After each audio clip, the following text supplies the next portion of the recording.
Okay, do I do this? Call to order. Keith, can you lead us in a pledge, please? I pledge allegiance to the flag of the United States of America and to the republic for which it stands, one nation, under God, indivisible, with liberty and justice for all. Thank you. Shannon, can you take a roll call, please? Commissioner David Erickson. Present. Commissioner Joel Johnson. Here. Commissioner Brandon Bemis. Commissioner Keith Gibson. Here. Vice Chair Mary Howard. Here. Commissioner Ben Prickett. And Chair Sean Taylor. We have met quorum. Awesome. So everyone has read their agenda. Do we have any conflicts of interest? No. Hearing none?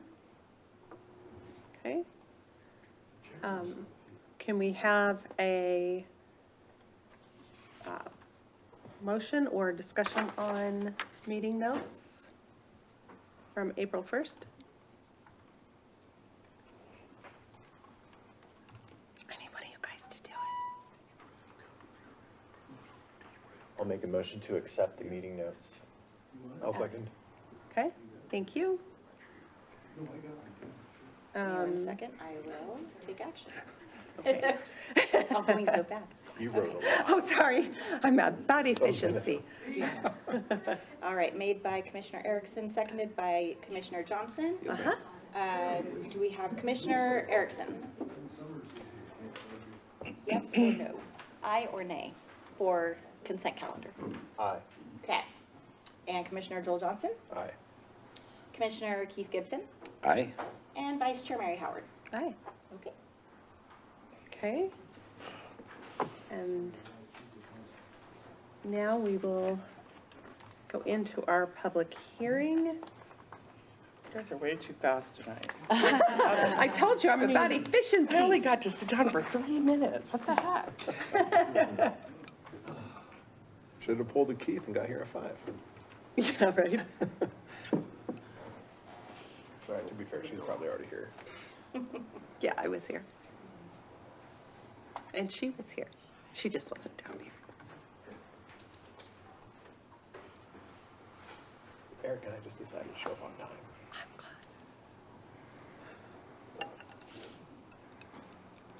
glad. Good evening. Good evening. Good evening. Tonight we're having a public hearing on the Cancor LLC zone map amendment. That's PZE 24-0035. So as a matter of introduction, we're looking at 2 properties, both owned by the same owner, one at 526 and one at 568. And they both are split zoned today. Look at this map as the zoning map. The 568 is a light industrial use at zone and use at the front on Buckles.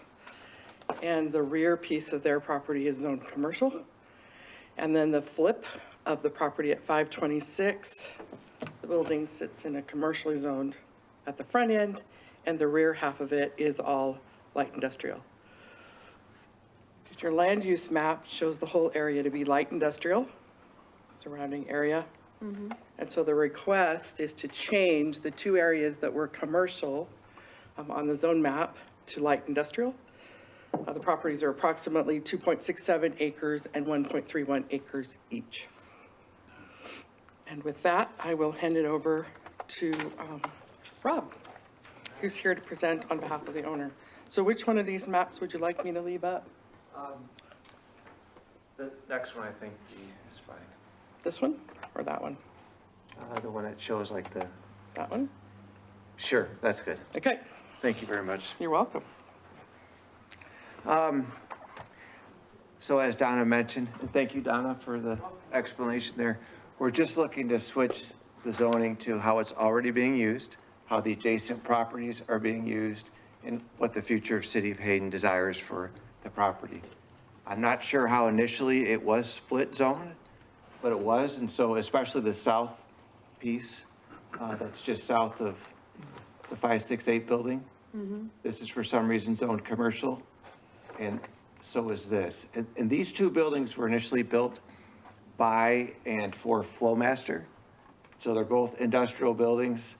You know, the power to the buildings is industrial, everything about the buildings is industrial. And its use from the beginning until now is industrial. And so we have a new tenant that desires to move into this building, and that anomaly was found, that it's zoned commercial. And they're like, wow, we need this, you know, just to make sure we want it zoned industrial, light industrial. And so hence we're here. Awesome. I don't know what else to say other than we're just trying to do what the city of Hayden sees for its future and what's consistent with what's there right now. Okay, And then maybe you have some questions. okay. Are we allowed to ask what's going in there? All right, you can't go through my whole PowerPoint. Oh, let's go back to you. Okay. Joel, did you have questions? So, See if they have some Yeah. questions. Questions of her. I'm just going to go down here to the standards of approval, just so you can take a look at those and see if you've met those for the commission. Okay. Do we have any, at what point are we doing public comment? After you do questions. After yours, that's what I thought. I was like, there, okay, thank you. Okay.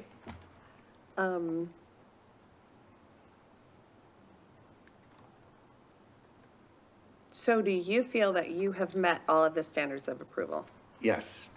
Okay, And there's been no, from the various authorities, no negative objections. And I can't see any reason why they wouldn't be zoned light industrial, so, okay, in accordance with all of what I've read here. okay, okay. Joel, did you have some questions for? Yes. What are you seeking to put in there? It's Light industrial. a CNC type use. Okay. So, you know, the power is important for them, and it's a clean use, which is nice, but Yeah. Okay. manufacturing type facility, but clean. Can I ask what CNC means? It's, it stands for, their machines that, what does CNC stand for? It's a computer machining process. Yeah, You so- put in a program and it makes the part for you. Oh, okay, Fabricates all the parts for Okay. everything. You Okay. know, for, like in this particular case, it's for, diesel components for, various type of, equipment and motors and things like that. Then they ship them out nationwide type of thing. okay. That's good? Okay, all right. All right, thank you. Thank Thank you. Thank you.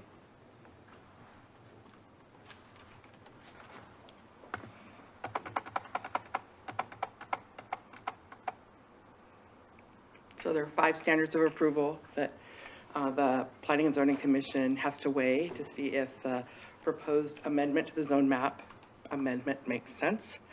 The first 2 have to do with whether or not there needs to be any additional studies that are done, and the second one has to do with whether or not we need to impose any conditions. And based on the applicant's request and the existing and proposed uses, staff didn't believe that additional studies, plans, or additional conditions were necessary. The third standard of approval identifies that the proposed amendment is consistent with the future land use map and the goals and policies found in the comprehensive plan. And in light industrial is defined as being a land use type that represents or provides for light manufacturing, processing and distribution, wholesale, retail sales, in an environment that is clean, quiet, and free of noise, odor, dust, and smoke. Your goals and policies are found on your staff review on page 3, and then all of the goals and policies are found in the appendix of the staff review. Staff pulled out a few goals and policies that may make sense as you're looking at zone map amendment of this nature. Again, preserving, protecting, and strengthening the vitality of and stability of the existing neighborhood, and providing a balance of commercial uses in designated areas throughout the community centered around established corridors, while protecting the character of the adjacent land uses. Ensuring that all development can be serviced by existing public facilities, and those are all there. Ensure that ordinances and policies don't violate private property rights or adversely impact property values, and encourage the development. I don't know why we have housing options in there, but anyway, leftover. Policies. We had like 4 of them, and that's developing. The development should be in accordance with the land use chapter of the comprehensive plan. Encouraging rezoning and zoning text amendments to support creation of strategic nodes and transition zones between residential and industrial uses. Coordinate and support local water and irrigation districts to balance growth and water supplies. And then ensure that the land use and zoning compatibility is related to development around the airport. And although this property is close to the airport, it is not in a runway protection zone.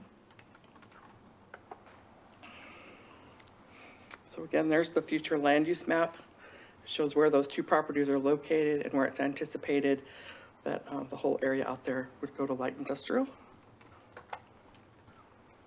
And then the 4th standard of approval is that the amendment to the zoning map or zone text shall align with the zone district's purpose and intent.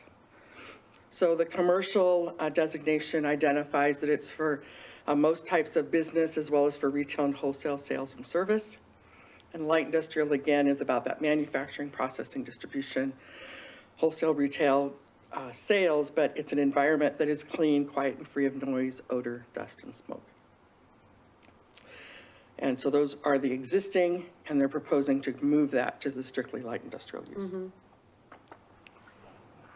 So the differences between the setbacks and lot design compatibility between commercial and light industrial is next to nothing, except the height difference.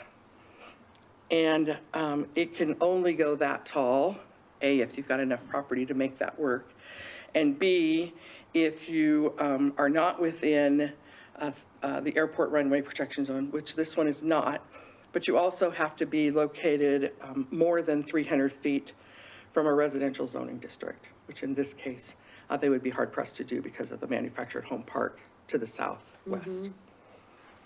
So pretty much a 45-foot ceiling is what you're looking at for both. So they're pretty much synonymous. So, and that is what the building already is? Less than that. It is less than that, okay. So again, here's the existing zoning map, and you can see those split zones, the way they're split out again. And then the amendment to the zone map, that's the 5th standard, and zone text shall be consistent with the neighborhood contexts. As you can see, all of the properties to the west along Buckles are zoned light industrial. And the properties adjacent to Warren Street are kind of that warehouse office kind of behavior along Warren Street on the north end. They're kind of lots for equipment and what have you for those 2 properties that butt up against or on either side of Warren Street, as well as this one back here that's used as kind of a secondary lot. The property to the south is light industrial, and this one is commercial. This is a residential suburban, and that's what it was annexed in at with a commercial tip. It was annexed in that way when the Sun Air Mobile Home Park came into the city, and it retained its zone that it was zoned as previously. But that park's been there for a really long time. And we don't have any active code violations or concerns related from the park owners to the project, to either one of those lots with those current uses that exist there today. So if those lots, because there's development potential in the rear, if they were to develop at some future time, Hayden Lake Irrigation District would be their water purveyor. The dry utilities would have to go underground from Buckles. City Sewer Master Plan shows the site within the H2 Basin. Northern Lakes Fire Protection District would weigh in on whatever site development they had. And any changes in streets in Buckles Road or the Warren Case subdivision would have to meet current standards, which they're pretty much built at today. And stormwater would be reviewed at the time of future development. So notices were sent to 15 agencies. And of those agencies, we received 4 responses back. That's the Coeur d'Alene Airport, and they requested an navigation easement, which I'm pretty sure exists on the property as part of the Warren K project. Idaho Department of Environmental Quality said they had no environmental impact comments at this time. Kootenai County Sheriff's Office identified no concerns, and Northern Lakes Fire Protection District provided comments if or when future development occurred on the site. And we did receive 1 comment that was sent in, that was in your packets under the public comments on the board book, and it was in favor.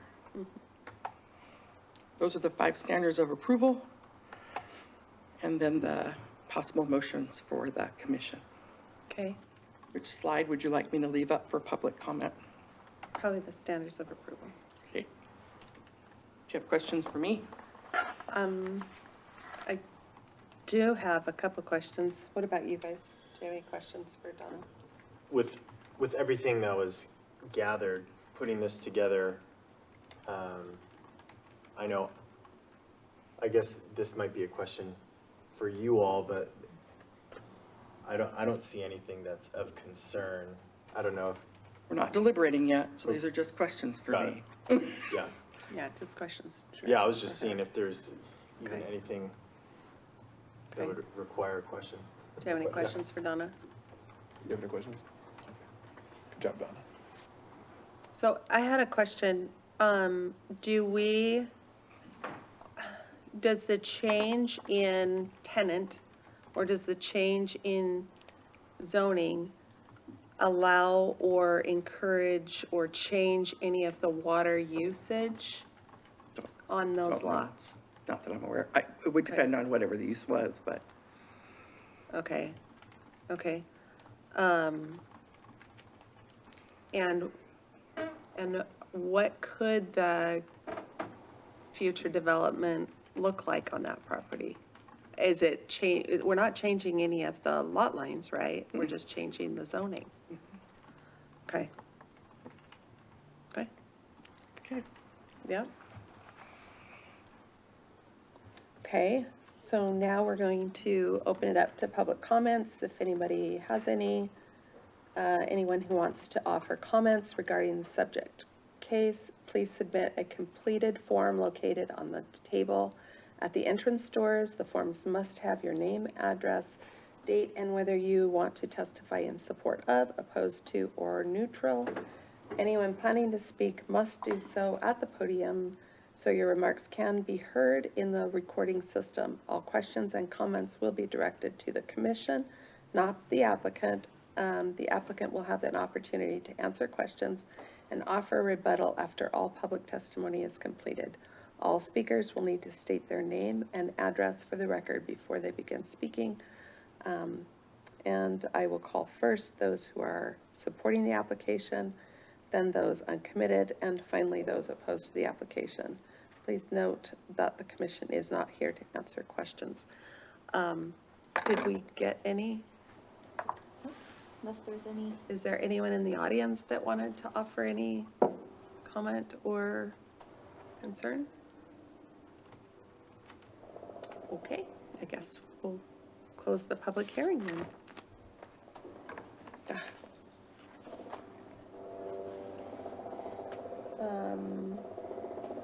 Okay, so does anyone on the commission have any further questions? Okay.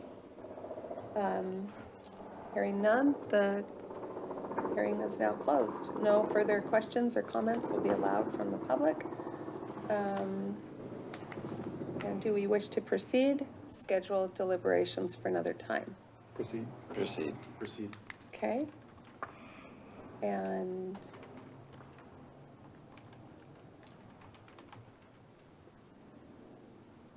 do I read these? These here? No, you can just ask. Okay, Proceed, and the commission will make a final decision and/or recommendation on the case. okay, we're gonna proceed and the commission will make a final decision and/or recommendation on the case. Now open it up for deliberation. Okay, now we'll open it up for deliberation. Thanks, prompter. So if, it's really important that we identify our, brain dead. How you got to your findings. Yeah, how do we get to our findings? So how do those conditions apply? So that's why I'd like this up here.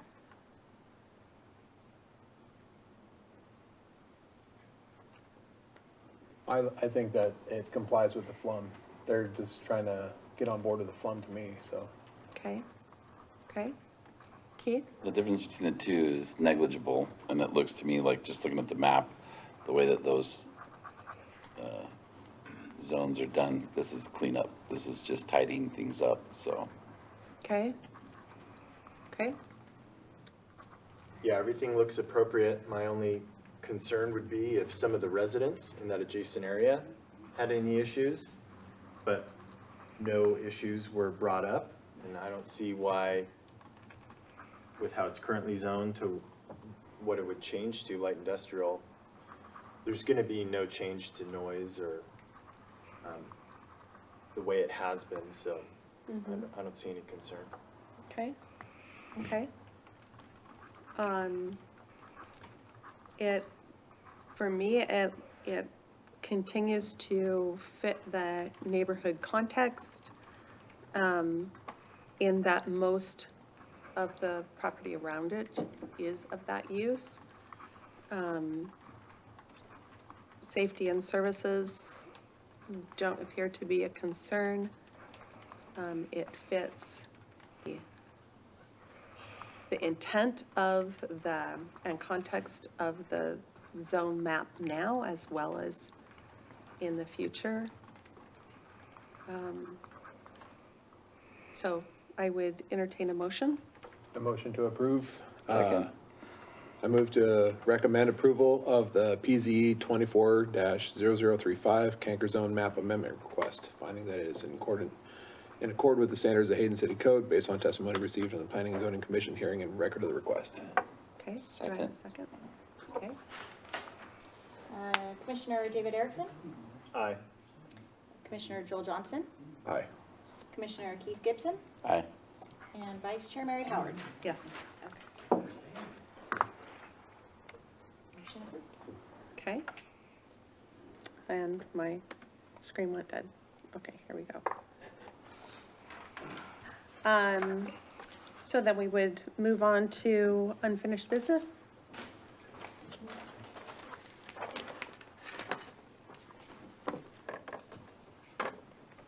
Thank you, sir. Thanks, ma'am. Thank you, you too.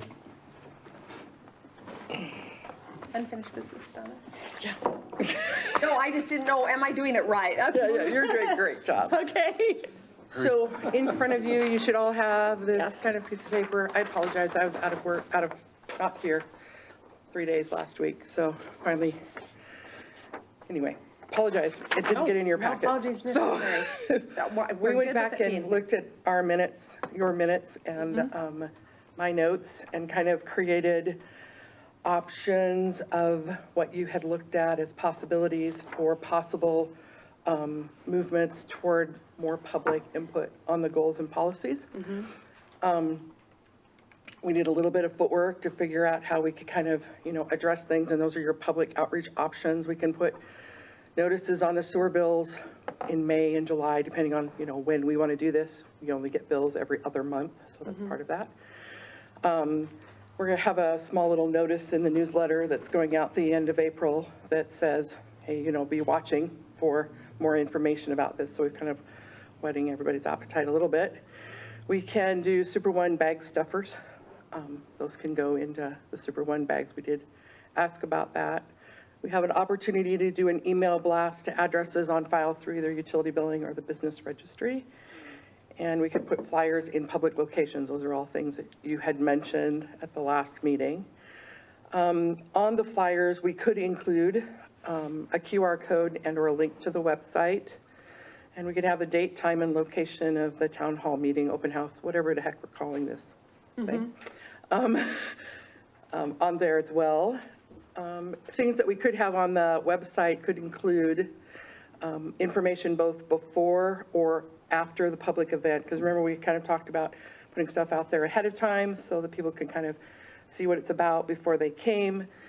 They could come to an event, and then they would have an ability to post-process information afterwards for a length of time afterwards. We talked about all those opportunities.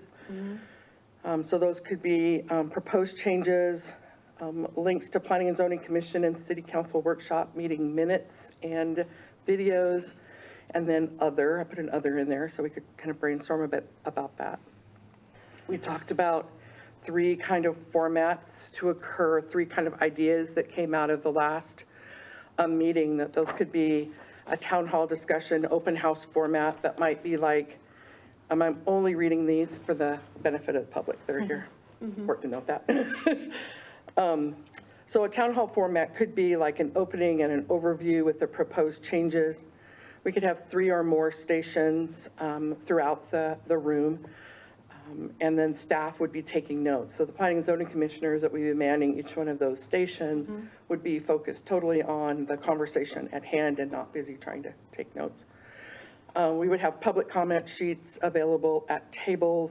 We could have goals and policy pages up either on the wall or on, boards that people could actually write their own goals and policies in to the blanks if they wanted to.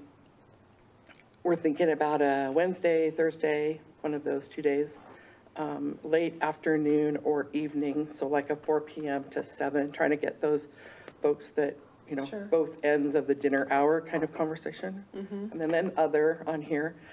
And then, or instead of doing that open house in-person format, you could do have a survey, some kind of a survey that was sent out and have the entire thing, a discussion electronically, where you do an opening and an overview with proposed changes in a video format. Then you just do the public comments and the public suggestions via the website. Don't know that that's an option that you guys want to do, but we had talked about it, so I didn't want to miss that.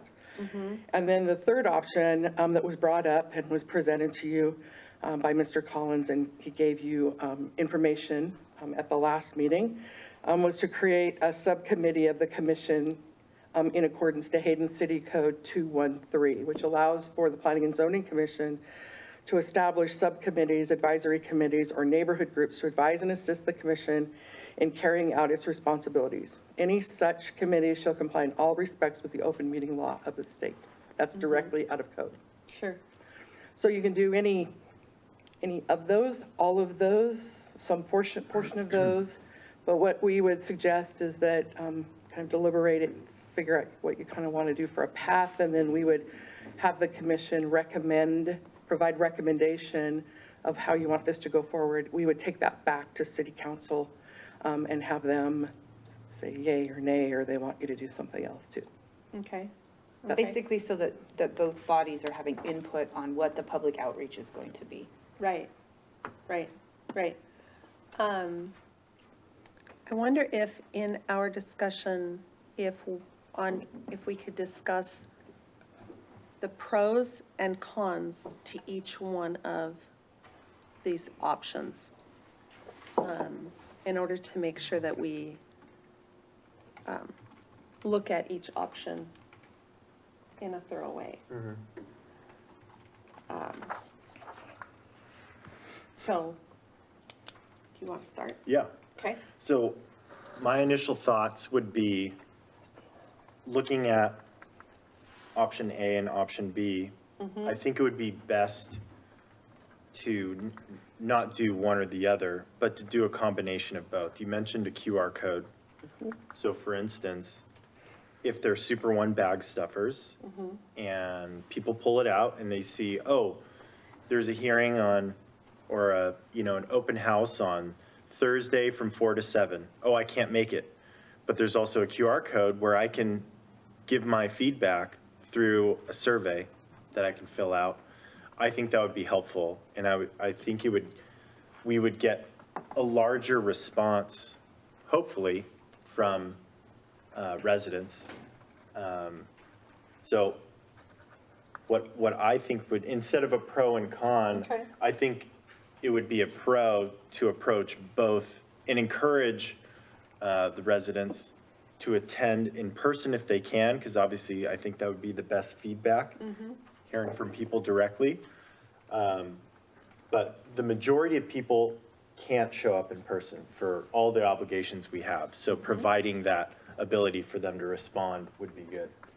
And the last thing I would say would be, I don't know what the limitations are when it comes to the public outreach options, but I think the more that we can do, the better. And it gives less of an excuse to say, hey, I never heard about that. Or when we get low results, you know, we can say we did everything we could to try to get a response from as many people as possible. Good. That's my feedback. I don't really have an opinion on C. Okay. I'm not sure how a subcommittee would play out, so I won't speak on that. Okay, Yeah. okay, okay. Keith, you want to offer your thoughts? Yeah, he read my mind. That was exactly what I was thinking. Okay. It's a two-pronged attack. I don't see value in C Okay. if you combine A and B. Okay, So- okay. So tell me how you would see the combining, how would So I'm that a look software to guy, you? Yeah. and so I look at it from a technology standpoint Sure. by default. And to get a better result, because not everybody is tech oriented, Mm-hmm. then that's what A is for. A is to, give people the opportunity to have input that aren't maybe tech savvy, and but combining the two, you get both types of people and more input. The more input we could get, the better. So. Okay. Talking to the tech guy in the group, would there be a way for maybe people to participate via video versus a survey? I mean, That they could live chat in and still get their questions I answered? don't think it's a live chat option. It's a showing a video essentially Okay. of what would be the presentation at the town hall meeting. Okay, Then they can provide their comment to the video in case they couldn't be here in person. So my response to that would be, we could provide an option for people to submit questions that could then be brought up at the town hall. If they can't attend and they wanted to find out more on a specific subject, maybe they could write in at the end of a survey, any questions or comments to be presented at the town hall. And then those could be populated for us to address. Joel? I don't see any use for C. I kind of see we're the intermediary between the people and the city council, so I see us as that's all we need. But I agree with David that if we blast it out there in paper and email and QR code and everything, and then, people know to show up either on that time or, like you said, to submit questions via email or something like that, there's only so much you can do to, to get people here before you're literally just grabbing them and dragging them in the building, so. Understood. I mean, Understood. we do A and B, and, if people want to complain about not knowing or something like that afterwards, it's like, we put it out there, we're not going to come knock at your door and have the meeting at your house, so. No. I think we should do A and B together. Okay. I understand, and you say it correctly when you say people are, we have lots of obligations. And so even though people may very much want to come in person, that may just not be possible. So I too like the idea of a hybrid of A and B.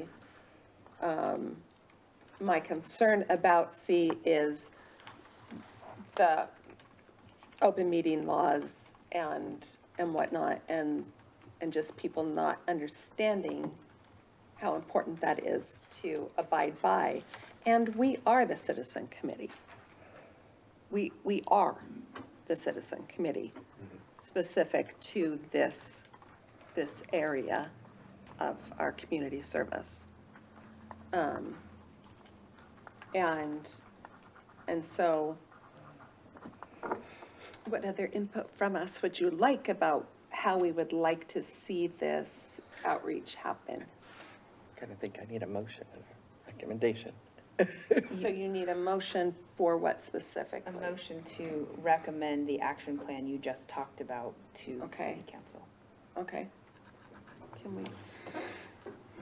Is there a number, or just, Is there a number for that motion? No, just a recommendation. We're recommending to city council or we're recommending to staff? Who are we City council. recommending to? To city council. Okay, okay. So I recommend that the Planning and Zoning Commission make a recommendation to City Council to implement the Planning and Zoning Commission Town Hall Discussion Open House Public Outreach Options A and B. okay. Do I have a second? I second that. Okay, get your vote. Rochambeau over it? Yeah.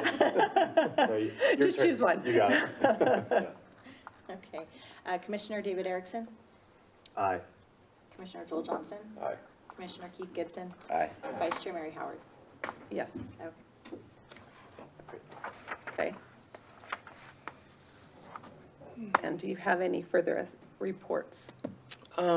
We have our next meeting is on May 6th, so we have one public hearing on May 6th. Okay, And at the moment, I'm not sure what the end of the month is looking like. It could have a couple and it could have one, or might not Okay. have any. okay, Just depends on stuff. okay. And But June is looking as busy as, June is because if looking what great. doesn't happen at the end of May will happen the 1st of June. Okay. In this recommendation, we didn't recommend any time frame for this town hall. Staff will get it up to council right away, as soon Okay. as we can. Okay, because I know that there's concern within city council as well as others that this get moving forward, Right. so, Well, and they'll have to work within the timeline of the, stuffing bags as well as sending out in newsletters and sort of, lots of people to coordinate. yeah. Right. Sure, I understand. Okay, do we have anything else? Okay. Anything else?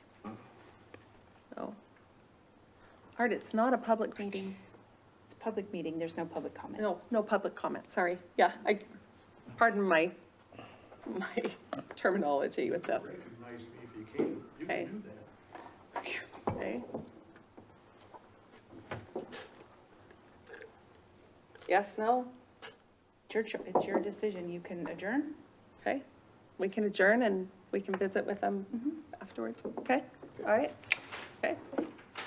Adjourn. All right, thank you.